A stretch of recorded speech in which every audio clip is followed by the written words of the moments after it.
오늘 말씀의 제목은 여호와의 손이 짧으냐라는 제목으로 말씀을 나누겠습니다. 하나님께서는 이스라엘과 광야길을 동행해 주실 것을 약속해 주셨습니다. 이스라엘이 왜 광야길을 가야 하냐면 하나님께서 약속하신 땅이 있기 때문에 그 땅을 무상으로 받기 위해서 광야를 걸어갑니다. 그런데 광야를 혼자 가라고 하시지 않고 하나님께서 동행해 주실 것들, 그래서 하나님이 함께 하시기 때문에 그들에게 갖춰야 될 것들이 무엇인가를 하나님께서 계속 준비시키셨고 지금 그 일들이 이스라엘 가운데 있었습니다. 그리고 무엇보다도 광야길을 걸어갈 때에 하나님께서 그들과 함께 하심을, 하나님이 지켜주심을 확인케 하시기 위해서 우리가 지난주 마지막 절 10장 35절과 36절에 모세가 소리치는 내용이 나옵니다. 우리 한번 읽겠습니다. 10장 35절 36절 말씀입니다. 시작.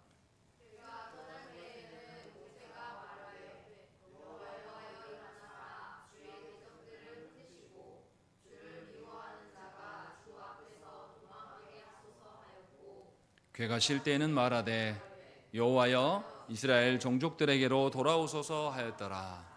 아멘. 하나님께서는 이렇게 모세에게 진행할 때, 이렇게 앞으로 나아갈 때 하나님께서 먼저 가시기 때문에 원수들이 다 흩어지게 해달라고 하나님께서 그렇게 하십니다라는 것들을 온 이스라엘 백성들에게 소리쳐서 알게 했어요. 또 멈춰서 설 때는 먼저 가셨던 하나님이 다시 우리에게 오십시오라고 이야기하면서 이스라엘 백성들이 앉아서 쉴 때나 이동할 때나 다 하나님의 손에 있음을 확인시켜 줬습니다. 하나님 안에서 참 안전과 안식을 누릴 수 있다라는 것을 보여주시고 10장이 은혜롭게 마무리가 되었습니다. 그런데 11장의 시작부터 뭐가 나오냐면 이스라엘이 하나님을 향하여서 불평과 탐욕의 말들을 늘어놓습니다. 그래서 세 가지 사건이 나타나는데 광야길을 시작하자마자 이것을 기록하고 있다는 것이죠. 이것이 좀 보기에 민망할 정도로 하나님이 이렇게 준비하셨는데 왜 이들은 이렇게 하는 것일까라는 것이죠. 우리도 그러지 않습니까? 우리가 예수 믿고 은혜 받았어요. 은혜 받아서 이제 하나님 말씀대로 살아보려고 말씀대로 살아보려고 할 그때 우리의 현실이 녹록하지가 않아요. 그때 우리가 어떻게 하냐면 하나님에 대해서 불평하고 원망하고 또 어쩔 때는 낙심하고 절망까지도 합니다. 이것이 왜 문제인가라는 것을 오늘 11장에서 알려주고 이러할 때 우리는 무엇을 해야 되는가라는 것을 11장에서 정확하게 우리에게 보여줍니다. 자, 그러면 말씀을 보시겠습니다. 1절부터 3절 말씀을 보시면 이스라엘이 뭐라고 되어 있냐면 하나님께서 들으시기에 악한 말로 원망하였다 이렇게 말하고 있습니다. 이스라엘이 그냥 불평한 정도로 말한 게 아니라 악한 말로 원망할 정도의 말을 했다. 그래서 여호와께서 들으시고 뭐 하셨다고요? 진노하셨다라고 말하는 거죠. 그러니까 이스라엘이 그냥 지금 1절에서 말하는 악한 말로 원망함은 그냥 의식주가 불편하니까 불편한 것에서 나온 정도의 푸념이 아니에요. 그 정도로 말하고 있는 게 아닙니다. 굉장히 뭔가 하나님을 경록해 하시는 그런 것이에요. 그럼 이게 뭘까라는 거죠. 구체적으로 성경에 안 밝히니까 알기가 어렵습니다. 그런데 이것에 대해서 밝혀주는 장면이 나타나요. 신명기의 말씀을 한번 보시죠. 신명기 9장으로 넘어가겠습니다. 민수기 다음에 신명기죠. 신명기 말씀을 보시면 신명기의 말씀은 어떤 말씀이냐면 이스라엘 백성들이 가나안 동편 요단강 동편 땅을 이미 점령하였고 가나안 땅에서 요단강 동편에서 가나안 땅을 바라보고 있을 그때에 이제 이스라엘 하나님이 약속하신 그 가나안 땅을 들어가기 전에 모세가 설교하는 내용입니다. 니네 가나안 땅에 들어가면 이렇게 살아야 돼. 니네 지금까지 하나님과 광야길을 걸어올 때 니네가 어떻게 불순종했는가 요 이야기를 쭉 설명하고 가나안 땅에서는 하나님의 율법에 근거한 삶을 살아야 된다는 걸 보여주는 것이 신명기 전체의 말씀이에요. 모세의 설교입니다. 굉장히 중요해요. 그런데 9장에서 뭐라고 나오냐면 22절과 23절 보겠습니다. 신명기 9장 22절 23절 읽겠습니다. 시작.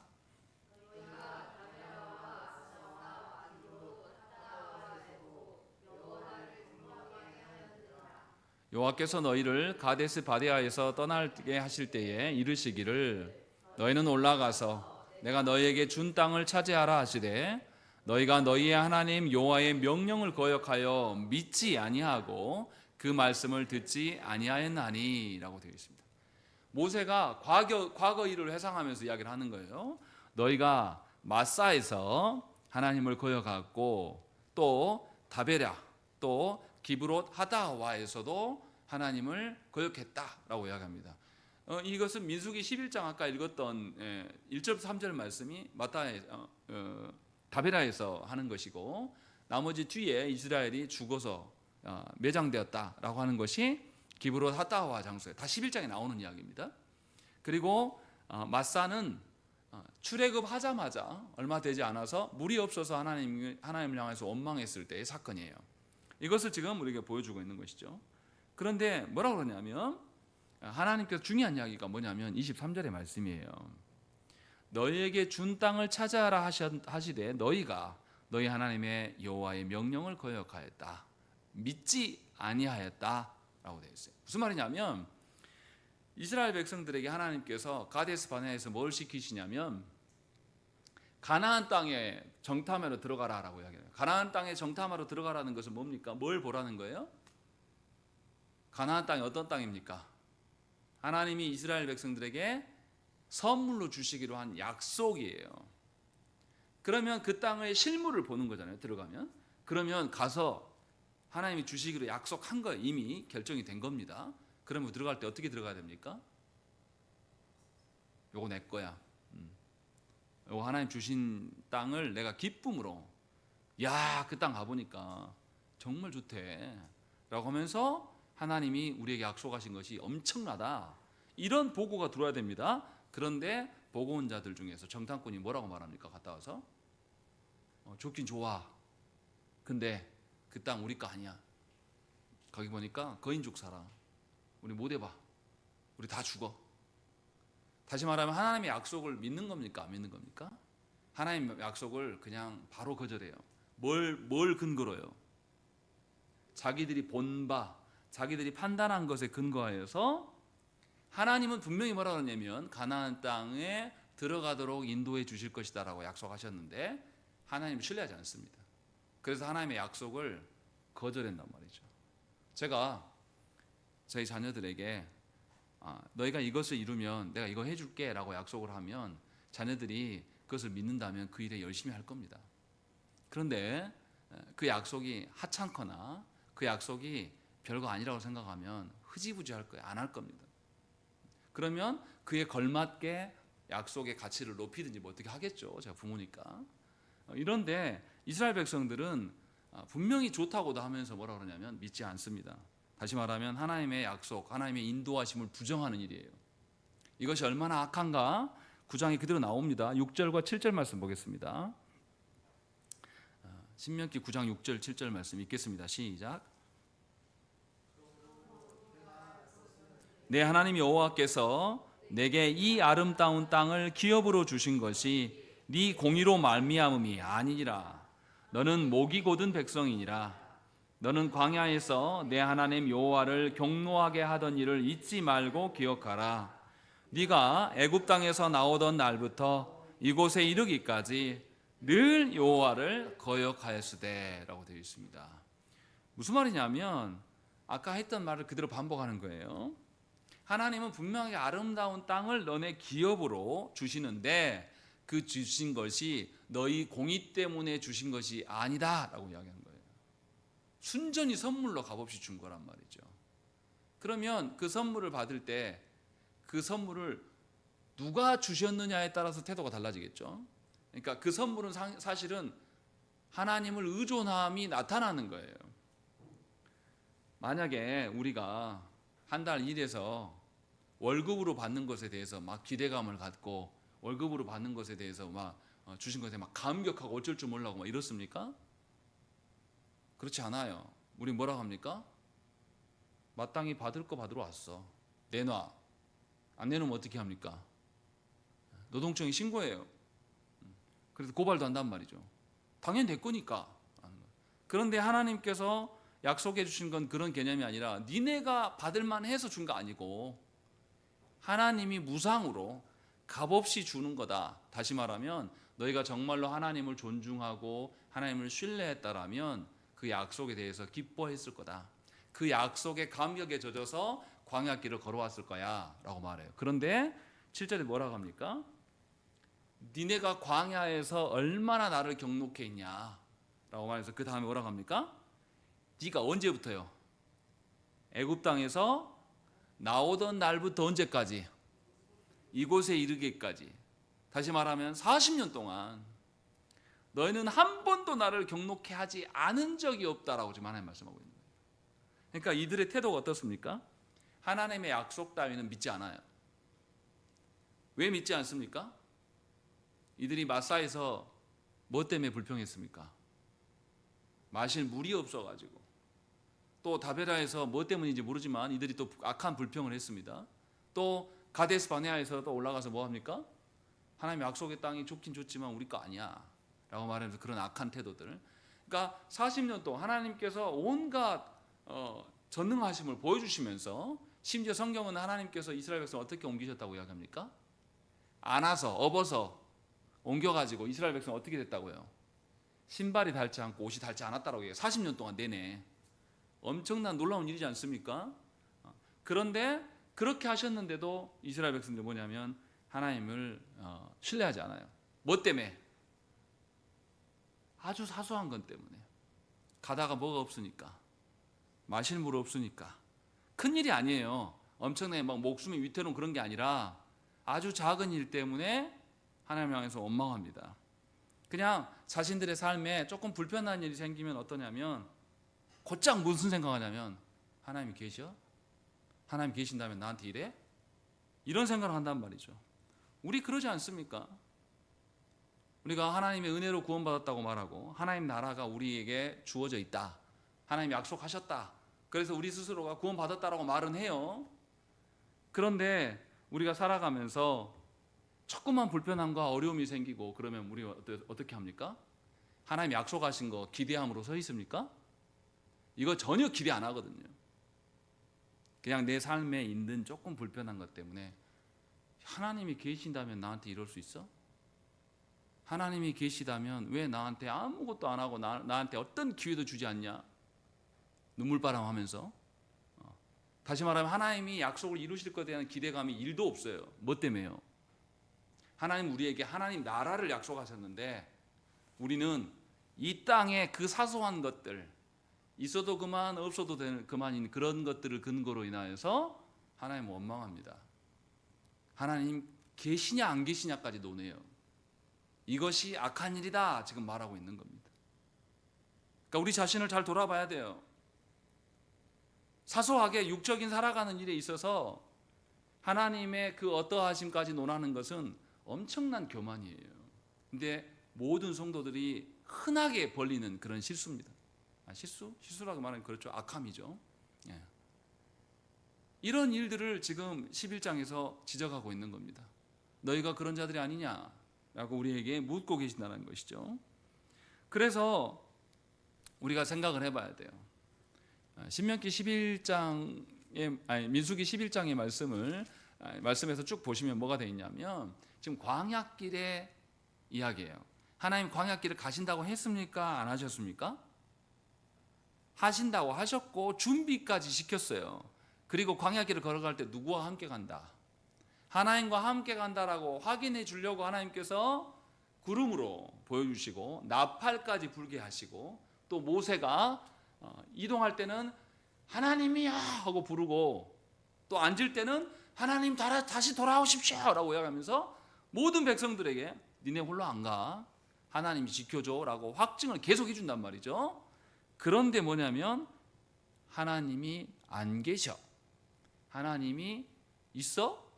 라고 이런 태도들을 갖는다는 것이, 이것은 그냥 실수하고 그냥 어려워서 아이고 삶이 얼마나 힘들면 저럴까 이런 정도의 것이 아니에요. 하나님을 전면으로 부정하는 겁니다.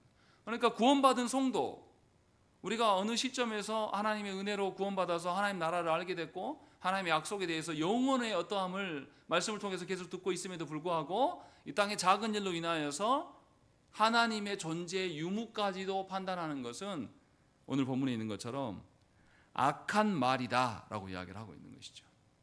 지금 이스라엘이 그 상황에 있다라고 말씀하고 있는 것이죠. 우리가 기억해야 됩니다. 하나님이 우리를 구원하셨으나 우리는 하나님 나라에 이를 때까지 이 땅에서 주인 노릇하고 살지 않아요. 하나님 나라를 향해 가는 우리는 뭡니까? 뭐와 같습니까? 나그네와 같은 존재예요. 나그네는 집이 없어요.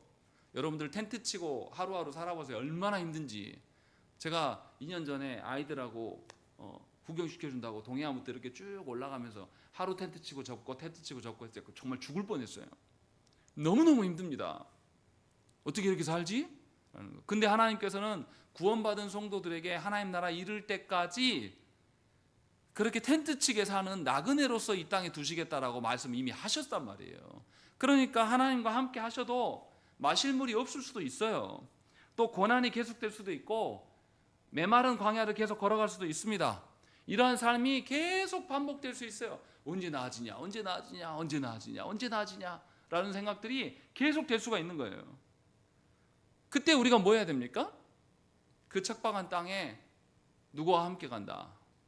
하나님과 함께 감을 깨달아서 더더욱 하나님이 오시옵소서. 우리가 10장 끝부분에 말한 것처럼 여호와여 돌아오소서 라고 우리가 이야기해야 될 것이 우리의 몫이에요. 그런데 우리는 어떻게 하냐면 이 보여지는 것에 그 보여지는 것의 판단도 누가 한 겁니까? 내가 한 거. 하나님 판단해 주신 거 아니거든요. 자기가 판단해 놓고 뭐라 그러냐면 하나님 있어 없어 라고 이야기한단 말이죠. 하나님이 어떠하심을 알려면 자기 판단으로 하면 안 됩니다. 말씀으로 자기를 판단받아야 돼요.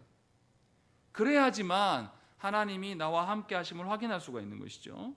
그래서 분명하게 원망과 불평하는 거, 낭망하는 거, 이것이 얼마나 하나님께 교만한 일인지를 깨달아야 됩니다. 그런데 하나님께서 어떻게 하냐면 그들에게 어떻게 하셨다고 이야기합니까? 1절에서 진노하사 여호와의 불을 그들 중에 붙여서 진영 끝을 사르게 하셨다라고 해요. 하나님이 그들을 태우셨다라고 이야기를 합니다. 이 의미는 정말로 불질러서 다 죽여버리겠다 이 뜻이 아니에요. 무슨 말이냐면 그들의 악한 원망과 불평을 하나님께서 태우신다라고 말씀하고 있는 거예요. 하나님께서 제거하시기 위해서 그들에게 경고하신다라고 말씀하고 있는 거죠. 이쯤 되면 우리가 알아들어야 돼요.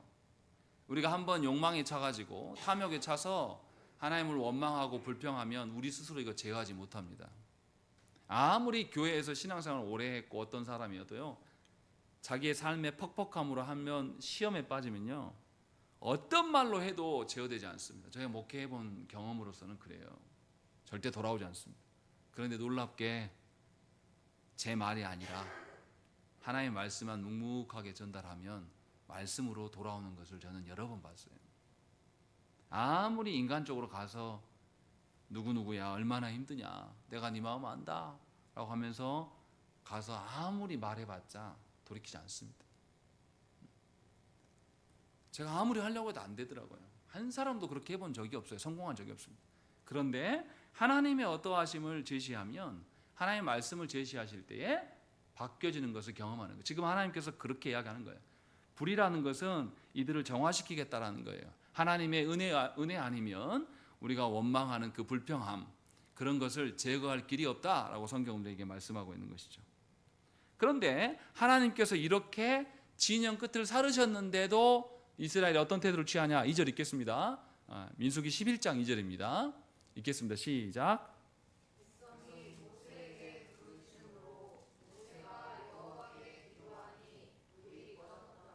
예, 하나님께서 이들에게 불을 주셨어요. 그러면 이들이 누구를 찾아야 되겠습니까? 하나님을 찾아야죠. 근데 누구를 찾았다고요? 예, 모세에게 부르짖었다라는 것이에요. 이들이 회개했다는 뜻입니까? 안 했다는 뜻입니까? 안 했다는 거예요. 여전히 하나님의 선하심, 하나님의 전능하심을 믿는 게 아니라 사람의 어떠함을 믿고 있어요. 그래서 모세에게 피합니다. 교만한 거죠. 아직도 하나님의 어떠하심을 알지 못해요. 하나님의 어떠하심 가운데 설 생각이 없단 말이죠. 분명히 우리가 기억해야 됩니다. 이 사건 이전에 하나님께서 모세에게 10계명을 주겠다라고 올라오라고 하셨을 때 이스라엘이 뭐 했습니까? 금송아지 만들어 가지고 하나님께 죽을 뻔했어요. 이쯤 되면 하나님께 돌아가는 그 정도는 이해해야 되지 않겠습니까? 근데 그러지 않다라고 있는 것이죠. 회개하지 않는다는 거죠. 그래서 문제라는 것을 지금 지적하고 있는 것이죠. 그래서 분명하게 하나님께서 그들에게 회개의 기회를 주시고 했음에도 이들이 회개하지 않아요. 그래서 뒤에서 뭐냐면 어떻게 합니까? 하나님 향해서 또 원망해요. 회개한 사람이면 어려운 일이 돌아왔을 때 그때 뭐 해야 되겠습니까? 어려운 일을 쳐다보면서 이것에 푹 잠기고 빠져야 됩니까? 어려운 일 앞에서 더더욱 누구를 찾아야 돼요? 하나님을 찾는 것이 정상이에요. 그런데 분명히 하나님께서 불로 태우셨어요. 불로 태우셨다는 것은 엄청난 사건이지 않습니까? 하나님께서 불로 태우실 때에 어떻게 하셨는지는 모르겠지만 진영의 끝부분을 태웠다는 것은 이들이 충분히 알고 소동이 있었을 거 아닙니까? 그 정도 경험했으면 회개했어야 되는데 돌아오지 않아요. 그래서 이들이 또다시 원망을 합니다. 사실은 우리가 조심해야 될 게 뭐냐면 우리 인생길에서 뭔가 판단하는 일이 생길 때에 내가 판단하면 곤란합니다. 근데 우리는 항상 우리가 판단합니다. 그래서 원망과 불평의 길로 걸어가요. 거기에 푹 잠겨 살아갑니다. 그래서 신앙생활 해도 하나도 안 기뻐요. 맨날 울고 괴롭고. 저는 신앙생활 하면서 막 즐겁게 사는 분들 보긴 보았지만 극소수만 봤어요. 대부분 다 기도하러 나오면은 막 울고 죽겠네 살겠네 막 이런 것만 막 봤어요. 왜 그런지 모르겠어요. 하나님 사랑한다면서요. 사랑하는 분을 만나러 왔으면 좋아야죠. 기뻐야죠. 그런데 이상할 정도로 신앙생활을 오래 하신 분들의 특징이 뭐냐면 울고만 있어요. 그러니까 제 주변에 안 믿는 친구들이 물어보는 거예요. 예수 믿으면 왜 맨날 울기만 하냐? 니네 하나님은 울게 하는 하나님이야? 근데 대답을 못 하겠더라고요. 저도 본 것이 그게 전부니까. 분명하게 우리가 왜 우냐면 우리의 판단으로 서 있기 때문에 웁니다. 그러나 하나님의 말씀으로 돌아가야 됩니다. 그래서 시편 19편 11절의 말씀에 뭐라 그러냐면 우리가 불렀던 시편 찬송에 나오는 이야기입니다. 주의 종이 이것으로 경고를 받고 이것을 지킴으로 상이 큽니다 라고 이야기해요. 우리 시편 찬송에는 경고라고 안 하고 경계를 받으며 라고 되어 있어요. 주의 말씀으로 내가 경계를 받는 것, 이 일이 가장 큰 복입니다 라고 시인이 고백해요. 다윗이. 무슨 말이냐면 하나님께 오냐 잘했다 소리 듣는 게 아니라 하나님께 책망의 일들을 받아요. 하나님의 말씀을 통해서. 그러할 때에 자기가 어려움에 푹 잠기지 않고 하나님의 판단으로 돌아설 수가 있게 되었다. 그래서 이것이 나에게 가장 큰 복입니다 라고 해요. 주의 종이 주의 말씀으로 경계를 받음이 이보다 더 큰 일이 어디 있습니까? 라고 다윗이 고백한다는 것이죠. 그러니까 저와 여러분들이 깨달아야 돼요. 뭔가 어려움이 닥칠 때에 그 어려움 닥치는 상황 논리를 펴가면서 그 어려운 것을 극복하려고 이 어려운 사건이 누구 힘이 있냐? 누가 힘이 있냐? 또 이 사건은 어쩐 것이냐? 라고 이렇게 우리가 막 파헤쳐봤자 계속 어려워지고 근심과 걱정 속으로 계속 밀려 들어갑니다. 놔두고 하나님께 돌아와서 하나님께 물어야 돼요. 그러할 때에 우리가 온전하게 설 수가 있는 것입니다. 그러니까 성도에게 가장 큰 상은 물질과 건강과 어떤 권세와 이런 게 주어지는 것이 아니라 하나님께 의탁하는 것, 하나님께 물어서 하나님이 말씀을 주시는 것, 하나님 깨닫게 하시는 것, 이것이 가장 큰 상이라고 성경은 말합니다. 그런데도 너무 안타깝게도 많은 성도들이 하나님 나라에서 상급을 이야기할 때 물질과 기적과 신비를 말해요. 그래서 하나님을 신뢰하지 않습니다. 아무리 그가 큰 복을 받았다고 해도, 물질적인 복을 받았다 해도 절대 하나님을 신뢰하지 않습니다. 또 환난이 오면 또 헤매고 방황하고, 그래서 신앙이 하나도 자라지 않아요. 환난이고 고통이고 인생 가운데 계속 놔져 있는데, 여기서 하나님의 말씀으로 한 단계 말씀으로 돌아가는 연습을, 또 하나님의 말씀으로 돌아가면 이렇게 성숙되어짐이 있어야 되는데 10년 전이나 5년 전이나 지금이나 어려움이 있으면 똑같이 그냥 눈물 흘리는 것, 성장하지 않았다라는 것이죠. 그것을 지금 우리에게 말씀하고 있습니다. 그러니 고통과 고난 앞에서 내가 무엇을 붙잡는가를 여러분들 살펴보셔야 돼요. 인생에 역경이 왔을 때에 내 안에서 한숨이 나오고, 내 안에서 원망이 나오고, 불평이 나오고, 절망이 나오고, 낭망이 되어진다면 여러분들은 하나도 성장하지 않은 믿음이에요. 아니, 믿음이라고 말하기 어렵죠. 믿지 않는 거죠. 그 이야기를 지금 하나님이 시작하고 있는 겁니다. 광야글의 초두부터 이 말씀을 하고 있는 거예요. 이것은 이스라엘이 형편없다는 말씀을 하고 싶은 걸까요?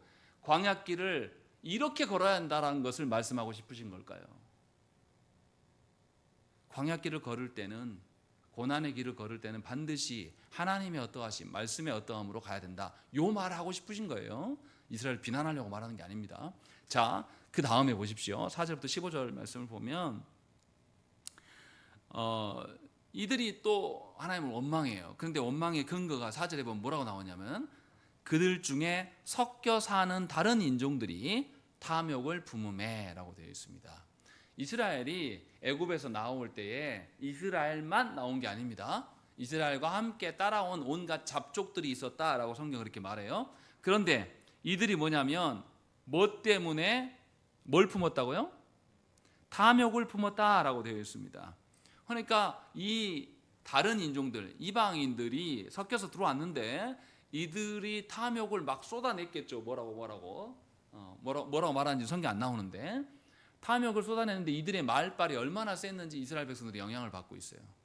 반대로 이야기하면 이스라엘 사람들이 분별력이 전혀 없다라는 겁니다. 하나님의 어떠하심을 아는 자들도 아니고 그냥 탐욕 덩어리들이 말하는, 그냥 우스운 자들이 말하는데 거기에 끌려가는 거예요. 이것이 이스라엘에게 두 번째 하나님을 향해서 불평하는 것의 시작입니다.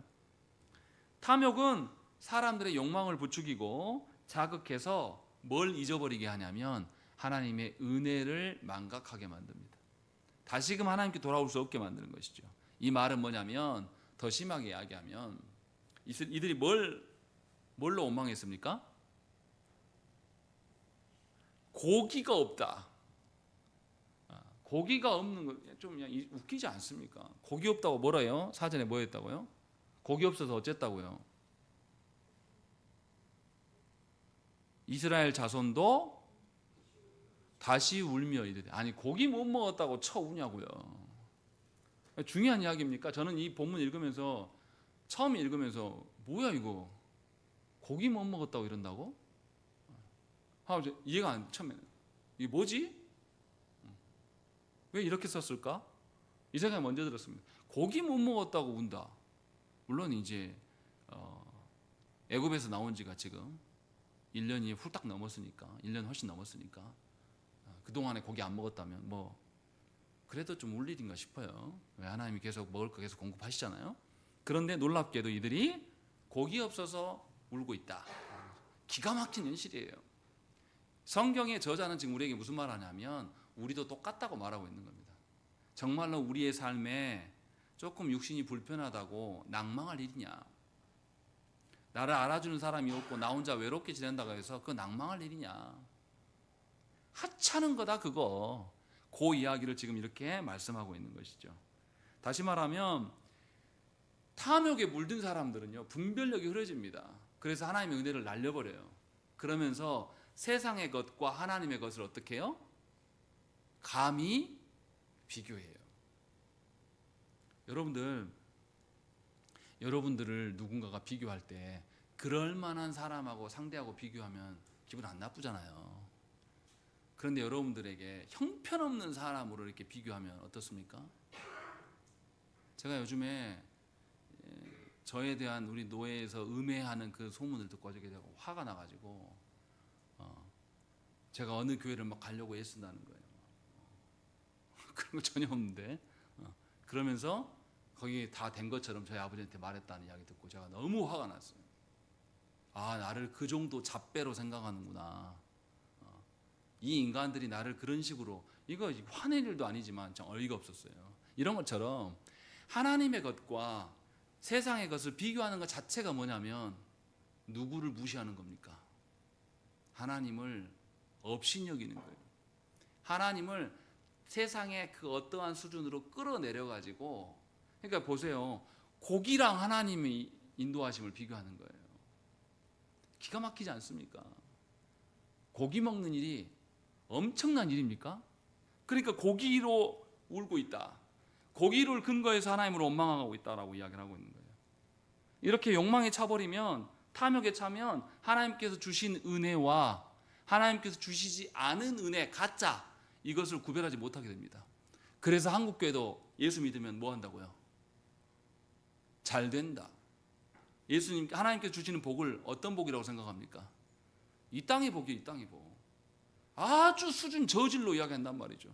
그래서 이 땅의 것이 없으면 성도라도 수십 년 예수 믿어도 돈 없으면 힘들고요. 수십 년 예수 믿어도 내 안에 건강 없으면 괴롭고요. 수십 년 예수 믿어도 남들처럼 안 되면 무너져요, 마음이. 우리 모두가 그런 사람이라는 거죠. 성경은 지금 우리에게 그것을 알려주고 있는 거죠. 탐욕하는 이유가 뭡니까? 왜 탐욕의 마음을 갖습니까? 어디에 마음 두기를 싫어하는 거죠? 하나님께 마음 두기를 싫어하기 때문에 탐욕하는 거예요. 하나님이 주신 것으로 꽉 차면 그렇지 않겠습니까? 왜 바람 핍니까? 결혼을 했는데도 아내를 사랑하지 않기 때문이에요. 아내의 사랑으로 말미암아서 그 남편이 꽉 채워져 있지 않기 때문에 다른 것을 쳐다보고 실행까지 옮기는 거죠. 이것을 치유할 수 있는 방법은 다시 사랑으로 돌아오는 것밖에 없어요. 그런데 하나님을 향한 그것도 탐욕도 마찬가지라는 겁니다. 탐욕하는 사람들의 특징은 뭐냐면 하나님이 주신 것에 만족할지 몰라요. 그래서 하나님이 주신 것을 업신여기는 것입니다. 그래서 가짜와 진짜를 구별하지 못합니다. 그래서 가짜를 붙잡고 전전긍긍하고 있는 거예요. 분명하게 우리가 이것을 알아야 돼요. 이스라엘 백성도 그래서 뭐라고 합니까?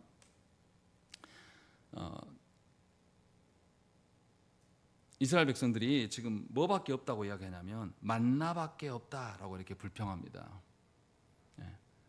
그들에게 있는 것은 만나밖에 없다라고 이야기하는 거죠.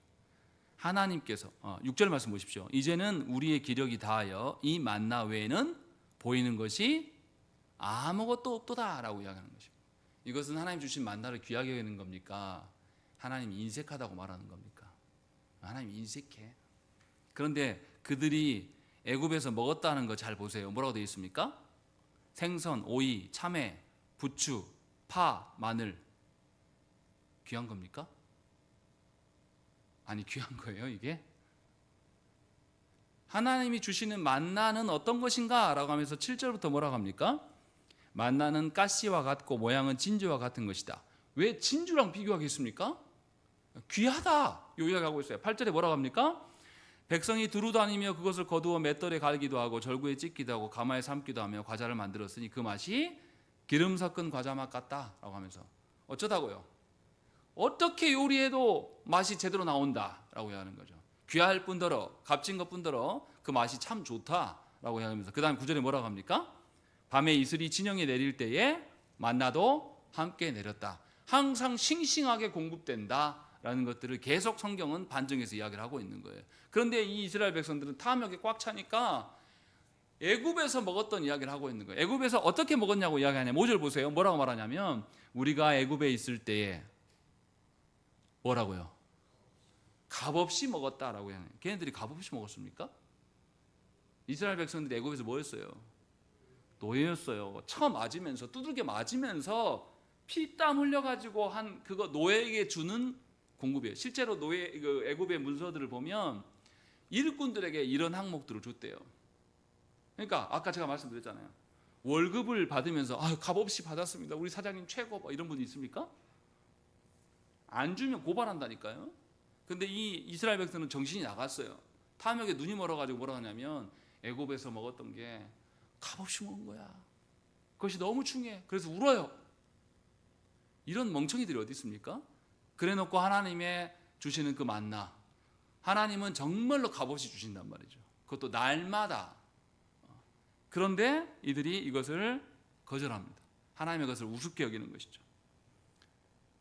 이렇게 탐욕은 무서운 겁니다. 그런데 이 탐욕은 혼자만 죽지 않아요. 공동체 전체를 병들어 버립니다.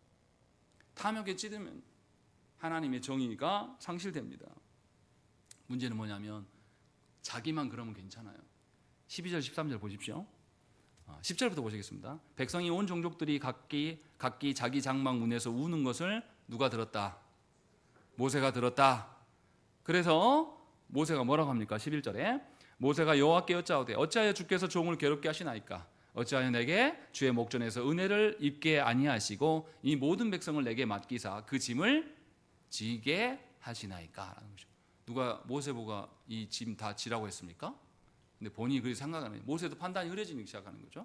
그리고 12절에 뭐라고 합니까? 이 모든 백성을 내가 배웠나이까? 내가 그들을 낳았나이까? 어찌 주께서 내게 양육하는 아버지가 젖먹는 아이를 품듯 그들을 품에 품고 주께서 그들의 열조에게 맹세하신 땅으로 가라 하시나이까? 라는 거죠. 누가 모세보다 품고 가라고 그랬습니까? 하나님이 하시겠다고 하셨는데. 근데 모세도 판단을 잃어갑니다. 그러면서 어떻게 이 많은 숫자를 고기를 먹을 수 있을까 하면서 감당할 수 없습니다 라고 하면서 원망해요. 그리고 15절에 뭐라고 합니까? 읽겠습니다. 15절 시작.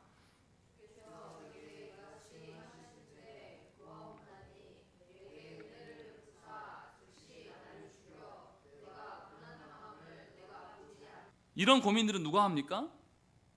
목회자들이 겪는 시험이에요. 또 가정 안에서 믿지 않는 가정의 구성원들과 함께 나만 믿는 그런 사람들이 겪는 시험이에요.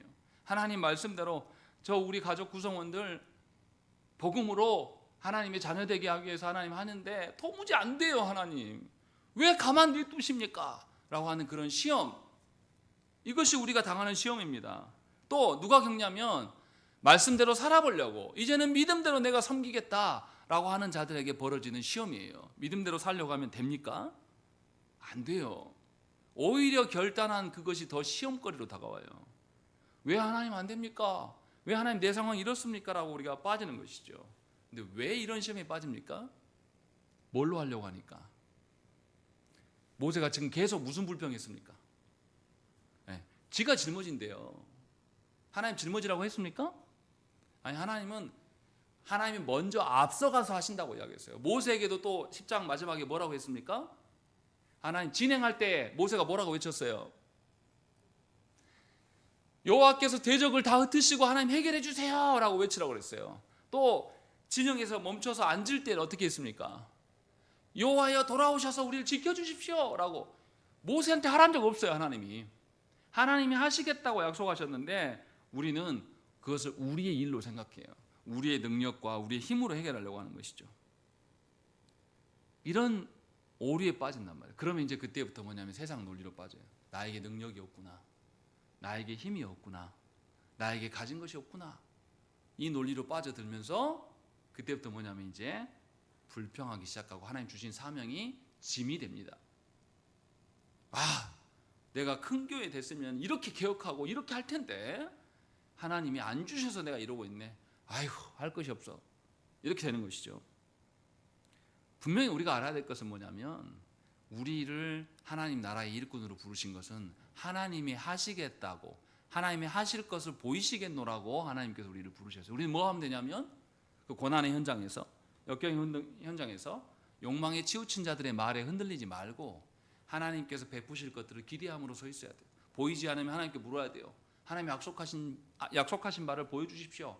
깨닫게 해주십시오. 그 일에 우리가 힘써야 한다는 것이죠. 그래서 사도 바울은 뭐라 그러냐면, 사도 바울처럼 고난받은 사람이 어디 있습니까?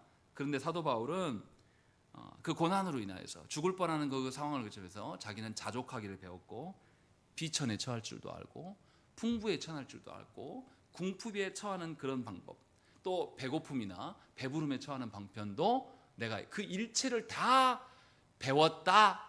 그리고 그 유명한 말씀 우리가 하는 것, 내게 능력 주시는 자 안에서 내가 능치 못함이 없다 라고 말한단 말이죠. 이 말은 자기가 하겠다라는 것이 아니에요. 잘 돼서 교만에 빠지지 않고 못 돼서 낭망에 빠지지 않고 그 모든 상황에서 누구를 찾겠노라는 거죠. 하나님을 찾는 법을 내가 배웠다. 바울은 이 이야기를 우리에게 하고 있는 겁니다.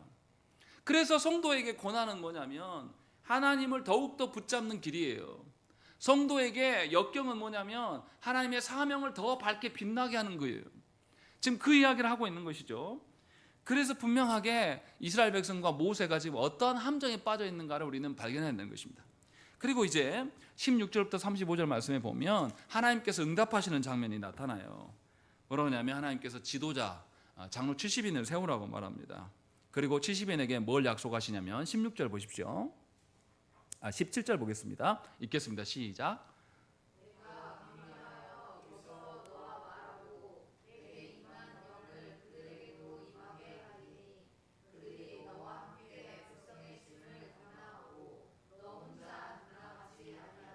예, 분명히 짐을 분담하게 하겠는데 그것보다 더 중요한 것이 그 앞에 말이에요. 뭐라고 되어 있습니까? 내가 강림하여, 누가 오셔서 하시겠다는 거예요. 하나님이 오셔서 하시겠다는 확증으로 뭘 너에게 임한 영, 성령님을 누구에게도 주겠다. 그 70인 장로에게도 주겠다라고 하나님 말씀하시는 거예요. 지금 그 약속을 하나님 하십니다. 그리고 나서 실제로 어떻게 해요? 18절 말씀 보세요. 또 백성에 이르기를 너희의 몸을 거룩히 하여 내일 고기 먹기를 기다리라. 너희가 울며 이르기를 누가 우리에게 고기를 주어 먹게 하랴. 애굽에 있을 때 우리가 좋았다 하는 말이 여호와께 들렸으므로 여호와께서 너희에게 고기를 주어 먹게 하실 것이다 라는 거죠. 하나님이 너희의 불평 불만을 들었다 안 들었다 다 들으셨고 응하실 것이다 라고 말씀하고 있어요. 그러면 이스라엘 백성들이 이 말을 듣고 고기 오는 것에 대해서 반응해야 됩니까? 하나님이 함께 하시는 것에 반응해야 됩니까? 하나님이 함께 하실 것을 반응해야 돼요. 그러면서 하나님 뭐라고 그러시냐면 그냥 조금 주는 게 아니라 하루 이틀 정도 주는 게 아니라 얼만큼? 한 달 내내 고기만 먹을 수 있도록, 그래서 냄새도 역겨울 정도까지 고기를 채워주시겠다라고 하나님 말씀하세요. 그때 모세가 뭐라고 말합니까? 21절 읽겠습니다. 21, 22절 읽겠습니다. 시작.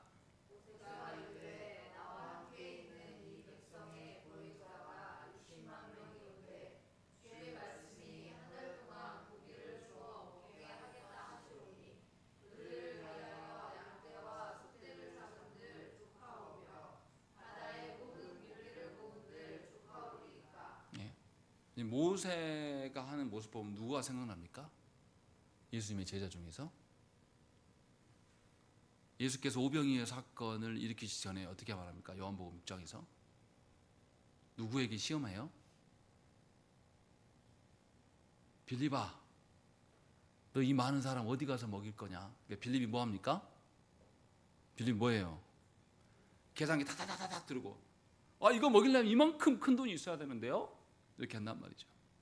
지금 하나님께서 그거 보라고 한 겁니까? 모세도 계산하고 있어요 지금. 아니 나랑 온 지금 건의는 장정만 60만인데 이거 어떻게 다 먹여요 하나님. 근데 지금까지 하나님 어떻게 하셨습니까? 1년 넘게 지금 하나님 뭐 주셨어요? 먹고도 남을 만큼 하나님 계속 주셨단 말이죠. 안 주신 적이 없어요. 굶게 하신 적이 없단 말이죠. 근데 이거 안 믿어요. 왜 그렇습니까? 모세도 탐욕에 빠져서 시험에 들어서 하나님의 말씀이 어떠함이 아니라 자기의 생각대로 하고 있는 거죠. 이 어리석음을 보여주는 것입니다. 그때 하나님 뭐라고 하십니까? 오늘 설교 제목이기도 해요. 23절 말씀 읽겠습니다. 시작.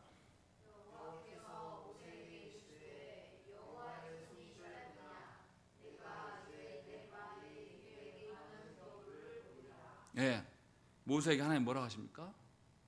여호와의 손이 짧으냐? 라고 말하는 거예요. 여호와의 손은 능력을 말하는 거죠. 하나님의 능력이 네가 생각하는 정도로 그렇게 작냐? 너 어떻게 그렇게 미련하게 판단하고 교만하게 판단할 수 있냐? 하나님의 전능하심은 영원하고 무한해요. 또 불변해요. 우리가 측량할 수가 없습니다. 그런데 우리 생각에 빠지면 어떻습니까? 그걸 보지 못해요.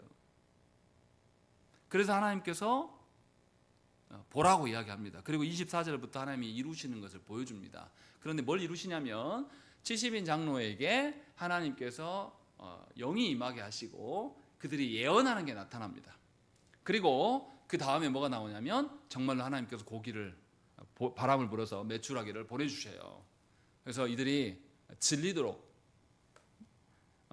이 32절에 보시면 적게 모은 자도 10호멜이다 라는 것이죠. 10호멜이 20kg입니다. 20kg. 한 사람당 20kg씩 거둔 거예요. 고기만. 얼마나 거뒀겠습니까? 그런데 하나님 이렇게 주신단 말이에요. 중요한 건 이제 여기서 이제 헷갈리는 거예요. 이거 왜 갑자기 70인 장로들이 예언했을까라는 것이죠. 우리 성경에서 요엘서에서도 그날이 오면 뭐 청년들이 예언할 것이요, 뭐 방언한 뭐 어쩌고저쩌고 은사로 막 빠져요. 여기서 잘 생각해야 됩니다. 지금 우리가 계속 이야기해왔던 겁니다. 무슨 말을 하고 있는 거냐라는 것이죠. 하나님의 영이 임한다라는 것은 뭘 하려고 영이 임한다는 거죠? 이스라엘 백성들이 지금 하나님을 의존하지 않고 보여지는 것에 대해서 불평불만하고 있었잖아요. 그래서 하나님이 임재하셔서 강림하셔서 친히 해결하시는 것을 확증해 주려고 하나님 어떻게 하신다고요? 성령님을 너에게 보내실 것이다 라고 했어요. 그러면 이 70인 장로에게 성령님이 왔어요. 백성들이 압니까 모릅니까? 아니 백성들이 어떻게 알아요? 성령님이 70인 장로에게 임했어요. 알아요 몰라요? 모르죠. 임한 것을 외적으로 들어 보여주기 위해서 뭐 했다고요? 예언하고 있다, 요 이야기하고 있는 겁니다. 그럼 예언이 중요합니까? 하나님의 영이 임한 게 중요한 겁니까? 하나님이 임하신 게 중요한 거예요. 예언한 거 쳐다보고 있으면 바보예요, 바보. 예언 하나도 안 중요합니다. 그래서 오늘 말씀에 뭐라고 되어 있습니까? 25절 말씀 보세요. 그에게 임한 영을 70장로에게도 임하게 하시니 영이 임하신 때에 그들이 예언을 하다가 그 뒤에요. 다시는 하지 아니하였다. 왜요? 이미 알렸잖아요. 성령님이 너희 가운데 오셨다라는 것을 이미 알려주고 있어요. 하나님이 오셔서 하셨다. 이게 중요한 거지 않습니까? 이스라엘 백성들이 의존하고 바라봐야 될 대상은 누구예요? 하나님이시지 예언하고 뭐 어쩌고 저쩌고 하고 기적을 나타내고 이거 안 중요하단 말이죠.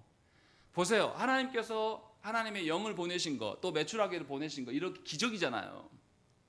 기적이 중요한 겁니까? 하나님의 오심이 중요한 겁니까? 하나님 오심이 중요하단 말이에요. 그런데 너무나 미련한 자들이 뭐만 쳐다보고 있어요? 기적만 쳐다본다. 하나님 오시는 것을 알게 하는 이유는 뭡니까? 우리에게 뭘 있게 하려고? 믿음이 발현되기 위해서, 하나님을 신뢰할 수 있게 하기 위해서 하나님 기적을 베푸신단 말이에요. 기적이 중요합니까? 하나님을 신뢰하는 것이 중요한 겁니까? 하나님 신뢰하는 거예요. 기적 없어도 하나님을 신뢰하면 이건 충분해요. 그렇지 않습니까? 그런데 우리는 뭐만 봅니까? 한국교회는 기적만 보고 뭐는 없어요. 하나님 신뢰하지 않아요. 기적이 영혼을 바꿉니까? 아니에요. 하나님을 신뢰함이 영혼의 삶을 바꾸게 만듭니다. 하나님을 신뢰하는 사람은 고난이 와도 웃을 수 있어요. 하나님을 신뢰하는 사람은 고난이 오면 더욱더 하나님을 찾습니다. 지금 그 이야기를 보여주고 있는 거예요. 이 이야기가 여기만 나오는 게 아닙니다. 에스겔 선지자도 똑같은 이야기를 해요. 하나님의 회복하는 날에 백성들이 예언하게 될 것이다. 에레미야 선지자도 이야기합니다. 요엘 선지자도 이야기해요. 하나님의 날에, 주께서 오시는 그 날에 청년들이 예언할 것이다. 예언이 중요한 게 아니라니까요. 하나님이 오셔서 약속대로 이루실 것이다. 그러한 신실한 하나님이시니 너희가 그 하나님을 믿어야 되지 않겠는가? 이 이야기를 지금 여기서도 보여주고 있는 거예요. 그리고 이 이야기가 언제 성취됩니까?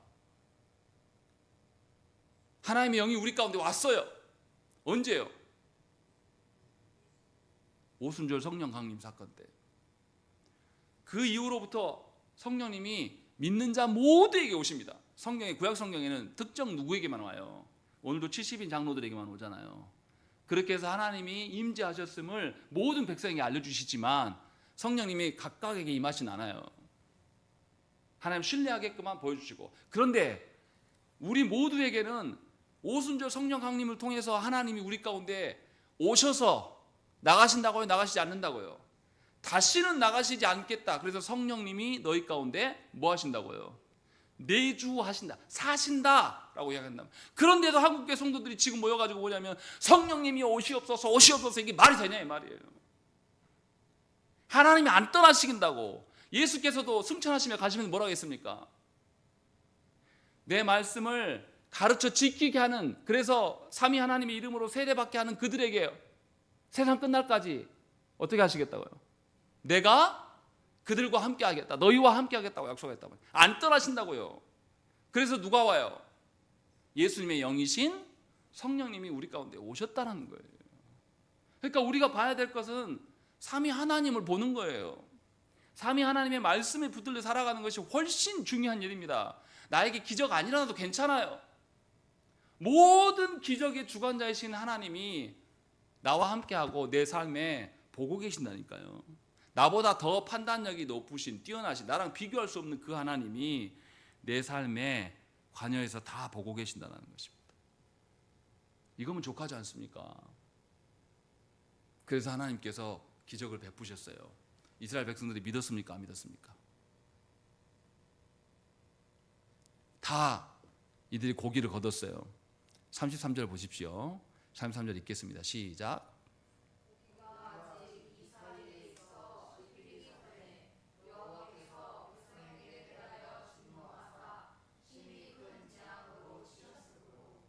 그곳 이름을 기브롯 핫다하와라 불렀고 거기가 장사 지낸 곳이 되었다라고 얘기해요. 이들이 하나님의 기적을 맛보고 고기를 먹긴 먹었는데 하나님을 믿었습니까? 고기만 먹었습니까? 고기만 먹은 거예요. 하나님을 신뢰하지 않습니다. 기적만 보고 있는 겁니다. 이게 심각한 문제라는 것이. 이것을 하나님께서 우리에게 말씀하고, 우리 어떻습니까? 인생 살아가면서 우리가 어떻게 합니까? 저도 그래요. 저도 그런 사람입니다. 목회를 해나가는데 삶이 어려워요. 삶만 어려운 게 아니라 교계가 타락해서 무시하고 멸시합니다. 사람 많이 모이는 목회를 해야지 뭐 너 잘났다고, 너만 잘났다고 이렇게 말씀해야 되냐, 그렇게 해서 될 줄 아냐, 그런 것들을 멸시를 받으면 힘이 빠져요. 그런데다가 이단만 찾아와요. 하나님의 말씀을 듣기 위해서 오는 게 아니라 뭔가 우리 교회에 뜯어먹을 거 없을까 하고 이용해 먹으려고 하는 사람만 막 찾아온단 말이죠. 마음이 상해요. 그런데다가 주변에서 막 저를 염려해. 어떤 염려하냐면 목회자로서의 염려가 아니라 인간적인 염려로 막 저에 대해서 그런 시선으로 계속 말하면 마음이 낙심이 됩니다. 그때 하나님 말씀하시는 거예요. 하나님 계속 우리에게 이야기하시는 겁니다. 나 봐라, 나. 네 삶 내가 알아. 하나님이 저에게 그렇게 말씀하시는 거예요. 내 손이 짧으냐? 여러분들에게 똑같이 말씀하시는 거예요.